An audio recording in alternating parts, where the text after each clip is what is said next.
Update. A situation has occurred where a sheriff was following a I'm, I'm pretty sure he's a Japanese guy, right? And for pride, guys, not only pride, but for identification purposes, guys. You understand, okay? So he was a Japanese guy, poor guy, kind of like a bum, you could call him, or label him, right? And it should be a universal term, like, in the dress, the way they dress. So he came running into my aunt's property through this gate, and it was in the daytime. And then the sheriff came in, right? So he came in, the Japanese guy. Watch, let me turn on my light. So it was daytime. Through there, he came running in through the carport. Okay, so this is a carport. And then,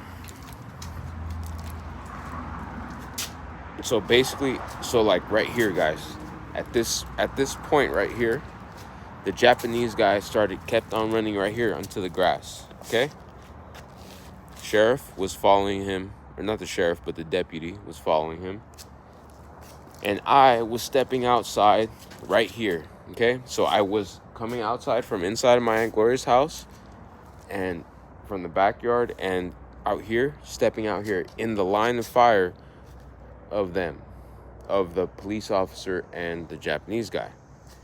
So my question is this: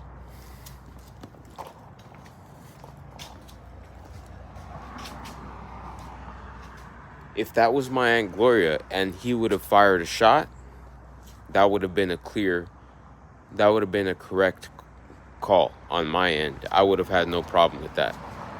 But because it was me, he didn't fire that shot. So what had to transpire for that to happen? Because that happened, that's why Lenahan died the way that he died. Because he didn't just die by a bullet. He died by a person that drove his vehicle on the wrong side of Freeway 99. He drove his vehicle northbound on the southbound lane and crashed into Officer Lenahan.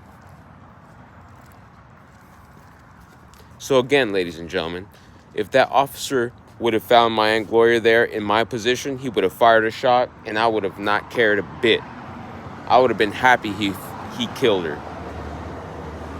But because it was me, he didn't fire a shot.